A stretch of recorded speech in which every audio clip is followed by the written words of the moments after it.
Hey folks, That Fix It Guy here, and if you've seen my channel, you know that I use a lot of Fluid Master stuff. As far as universal stuff goes, I really like it. Well, they didn't have any. They were completely sold out. The only thing they had were Korky universal fill valve kits, and so that's what we're gonna be installing today. I got this old school crane toilet right here. It needs a complete rebuild, because honestly, it does not look so good in there. I think it's the tank to pole gasket actually on the flush valve that's gone bad, and so we might as well just replace everything. So come along, let's get to fixing. You want to have the instructions when you're installing this bad boy. Here's what we got. This is a Korky Universal Complete Kit, made in the USA. It says it replaces old technologies. I don't know if this Fluid Master is actually that old, but this old ball cock style certainly is.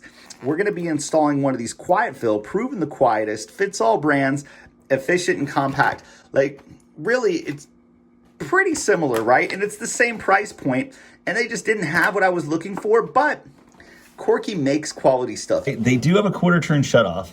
So first thing you want to do, make sure your water's off. Make sure you have a positive shutoff. If you don't have one here, you might have to go down. You might want to replace the valve, right? You've seen me do this in other videos.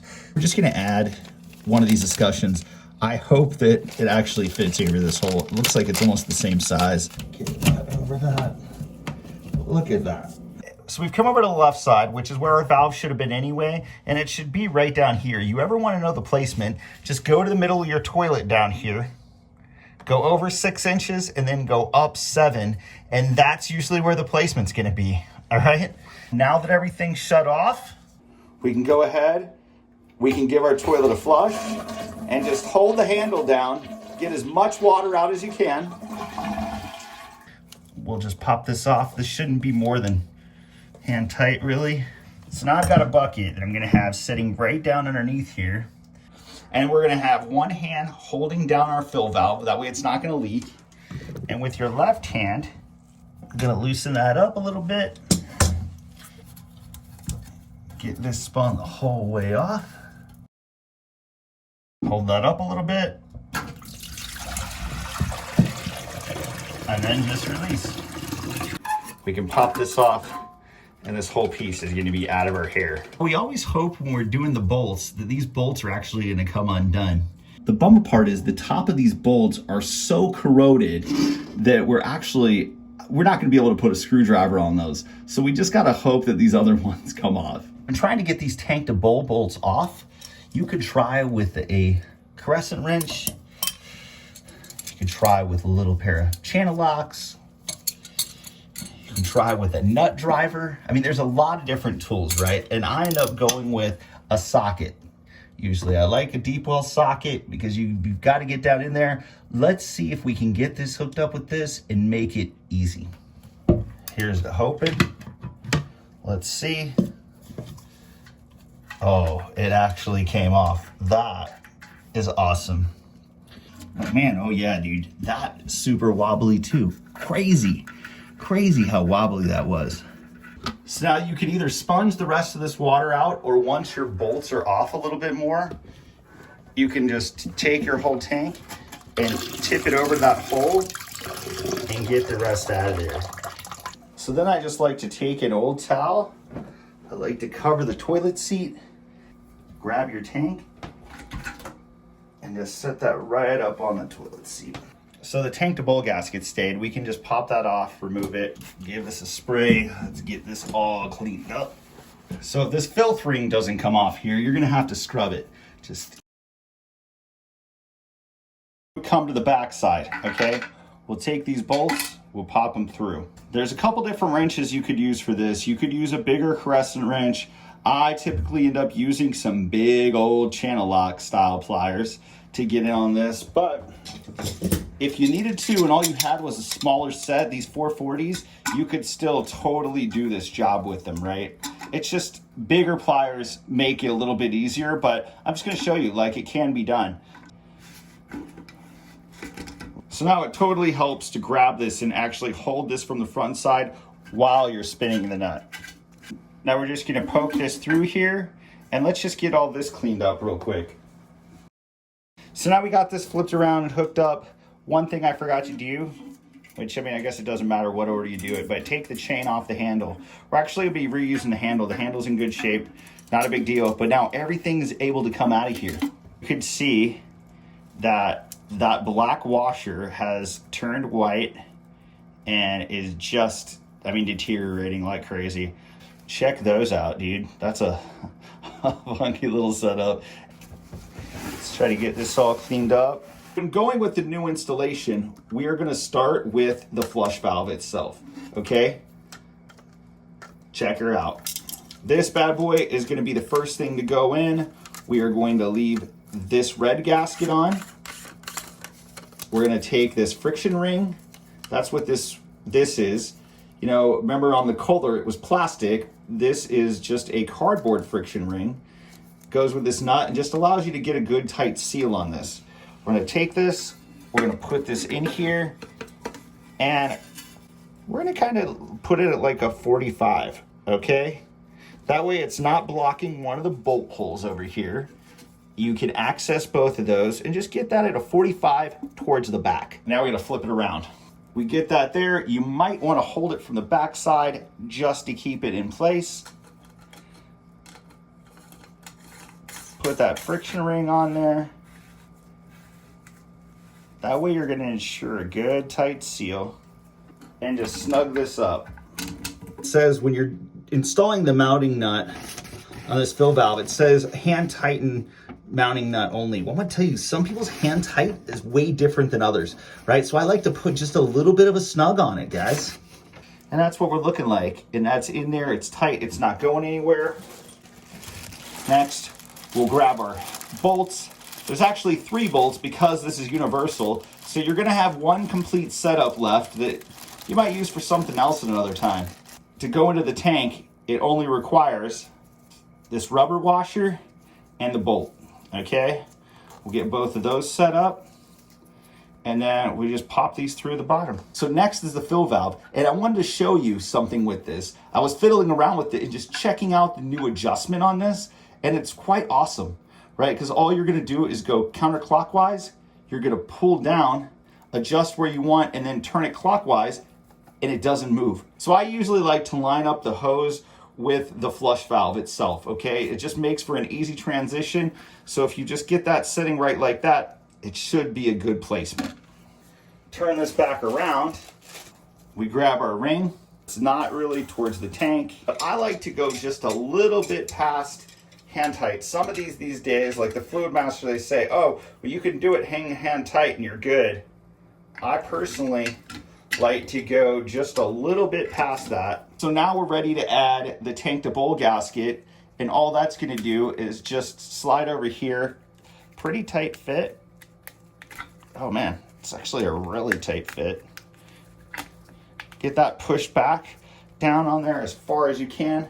These are going to be a little bit wobbly. It might be a little bit harder than a Fluid Master to try to put this in place because these are not solid, but they will make a good seal once we tighten them up. Flip it over.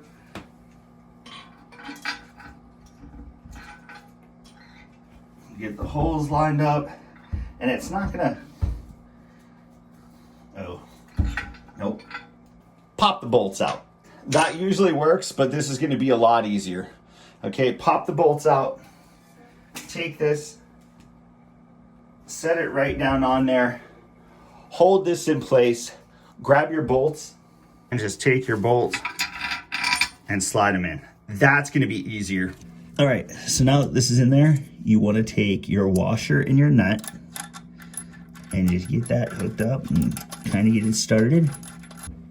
Do the other side. So we grabbed our 7/16 nut driver, and we're just gonna start tightening. You wanna tighten evenly. A little bit on this side, a little bit on that side. These red gaskets in here, they are totally meant to compress. And you see this little dimple right here and this little dimple right here? We should be able to actually just take this down and set this toilet flush. We know that it's gonna be snug and it's gonna be sealed. I don't necessarily like it.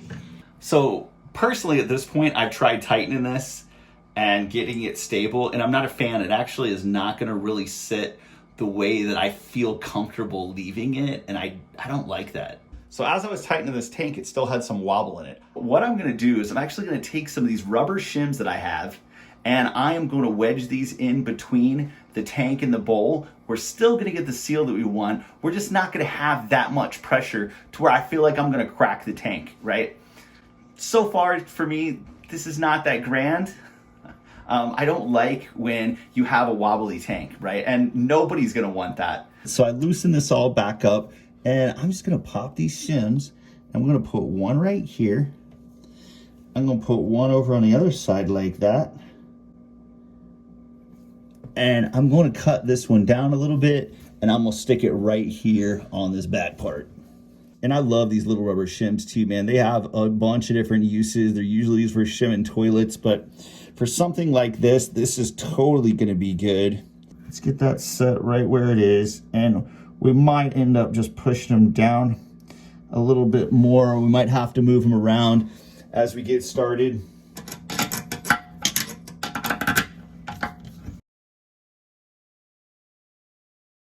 It's already way tighter than what it was, and it's just compressing on rubber.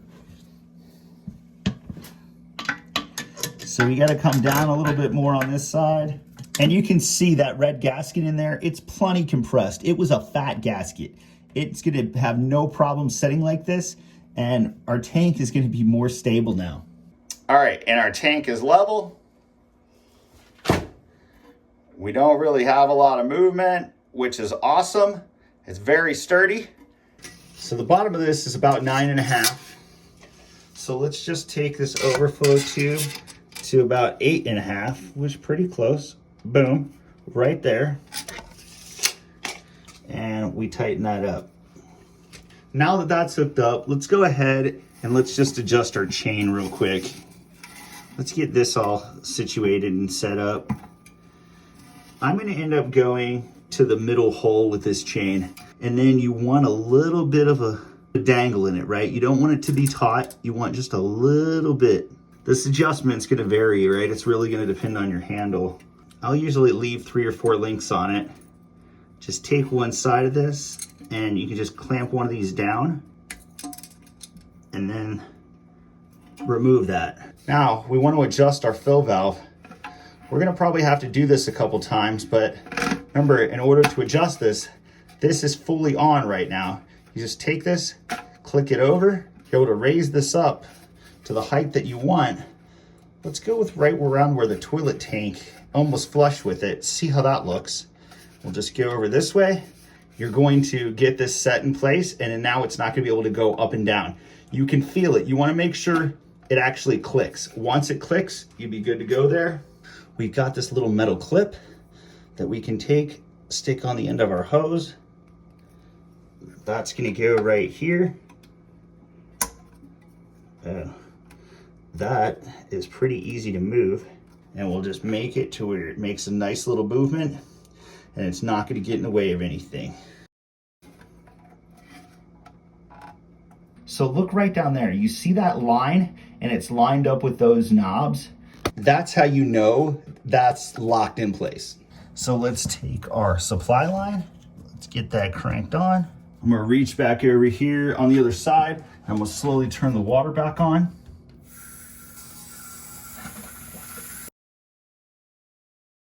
Got it fully cranked open now.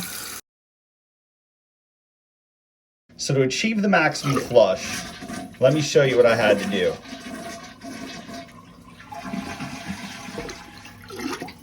This thing, tricky Ricky, really. There's a lot to this flapper. Something I didn't even realize from before is that you can actually spin this piece right here, and you can get that hole. And for something like this older style toilet, you're gonna want that hole. Like, I want it to flush the top half of the toilet. And so I actually had to use a pair of channel locks to get this over because I couldn't get it to move. But reading the instructions, I knew there was this little hole here, or at least it could be achieved. So I just had to spin it with my channel locks. And then I ended up setting this to 4. Okay, so you just gotta play with it, and you gotta constantly tweak it. Once you get your water height, then you're gonna be good to go. This little knob right here also helps set your bowl height. but it also helps with the splash. So I actually just took the splash away. I think that the height is good enough. And man, you're really just gonna have to play with this for your particular toilet. Let's get her filled back up and I'll show you the flush.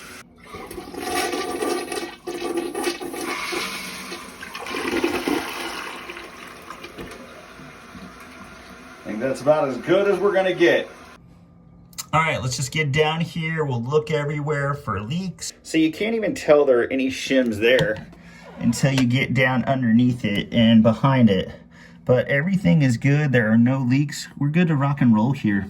I really hope you folks are enjoying the channel. I hope that this helps you out with at least a little tip or a trick or something if you get stuck in this scenario.